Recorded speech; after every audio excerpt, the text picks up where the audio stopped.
ನಮಸ್ಕಾರ ಬಂಧುಳೆ. ನಮ್ಮ ಇತ್ತೆ ಒಂಜಿ ಗುಡ್ಡೆ ಇತ್ತಂದುಲ್ಲ ಆ ಗುಡ್ಡೆಡು ಒಂಜಿ ದೈವದ ಸ್ಥಾನ ಉಂಡು.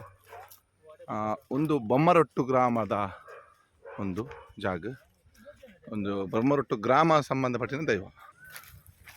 ಜಾಗದ ಬುಧರು ಮಂಜೊಟ್ಟಿ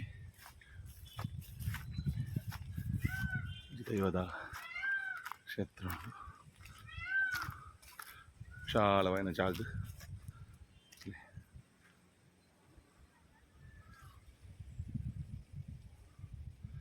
ಎತ್ತರದ ಜಾಗಡಿಪ್ಪನ ದೈವದ ಕ್ಷೇತ್ರ ಒಂದು ಇದ್ದೇವೆ. ಒಬ್ಬರಿನ ನೀಚ ಸ್ಥಾನಕ್ಕೆ ನೋಡಿ, ಇದಕ್ಕೆ ಮಾಡಲಿಕ್ಕಿಲ್ಲ.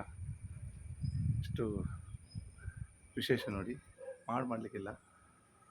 ಇದು ಬೊಬ್ಬರ್ಯನ ಗಜಗಂಬ ನೋಡಿ, ಎಲ್ಲಿ ನೋಡಿ ಮೇಲ್ಗಡೆ ಇಲ್ಲಿ ಪ್ರಸಾದ ಇರಲಿಕ್ಕೆ. ಇಷ್ಟೇ ನೋಡಿ, ಮುಗುಲಿ ನೋಡಿ, ಇಷ್ಟೇ ಕಲ್ಲಿನಿಂದಲೇ ಮಾಡಿದ ಆಕೃತಿ ಪರ್ಯ.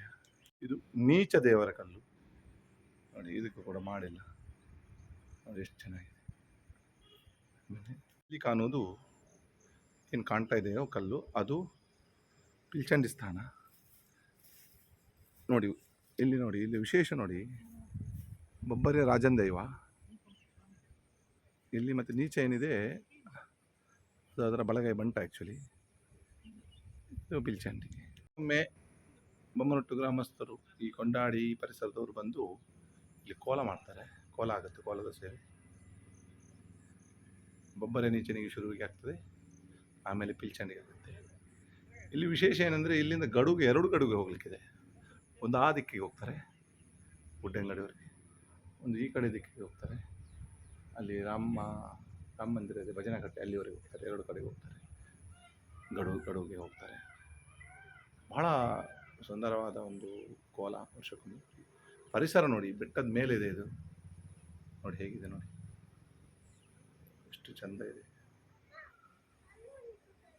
ಇತಿಹಾದ ಜಾಗ ಇದು. ಬೊಬ್ಬರ್ಯನ ಪಾದ, ಬೊಬ್ಬರೆ ಇಲ್ಲಿ ಬಂದಕ್ಕೆ ಕುರುಹು, ಇಲ್ಲಿ ಬಂದಿದ್ದಾನೆ ಬೊಬ್ಬರ್ಯ, ಪಾದದ ಗುರುತು ಇದು. ಅದಕ್ಕೊಂದು ಏನು ಆವರಣ ಮಾಡಿ ಅದಕ್ಕೆ ಭಾಳ ಹೂವೆಲ್ಲ ಇಡ್ತಾರೆ ಕೋಲ ದಿವಸ. ಪವಿತ್ರವಾದ ಈ ಬೆಟ್ಟ, ಎಷ್ಟು ಸುಂದರವಾದ ಒಂದು ಬೊಬ್ಬರಿನ ಕಲ್ಪನೆ ಭಾಳ ಚೆಂದ ಇದೆ. ಇದು ಆ್ಯಕ್ಚುಲಿ ದನಕ್ಕೆ ಸಂಬಂಧಪಟ್ಟದ್ದು. ಮತ್ತು ಇದಕ್ಕೆ ನಾವು ಬೊಬ್ಬರೆ ಇಡ್ತೇವೆ ಸಂಕ್ರಾಂತಿಗೆಲ್ಲ. ವರ್ಷಕ್ಕೊಮ್ಮೆ ಮನೆಯಲ್ಲಿ ಬೊಬ್ಬರೆ ಇಡ್ತೇವೆ. ಈ ದಿಕ್ಕಿಗೆ ಎಲೆ ಇಟ್ಟು ಕಡುಬು ಮಾಡಿ, ಕಡುಬು ಬೊಬ್ಬರಿನ ಆಹಾರ. ಈಚನಿಗೆ ಮೀನಿನ ಸಾರು ನೋಡಿ. ಬೊಬ್ಬರೆ ಅನ್ನೋದು ಸಾತ್ವಿಕ ಆಹಾರ. ನೀಚನಿಗೆ ಏನಿದೆ, ಅವನಿಗೆ ಕಲಿ ಇಡ್ತೇವೆ. ಈಗ ಕೊರಗಜ್ಜ ಅಂತ ಹೇಳ್ತಾರೆ, ಅದೇ ನೀಚ. ಈ ಕಡೆ ನೀಚ ಅಂತ ಹೇಳೋದು.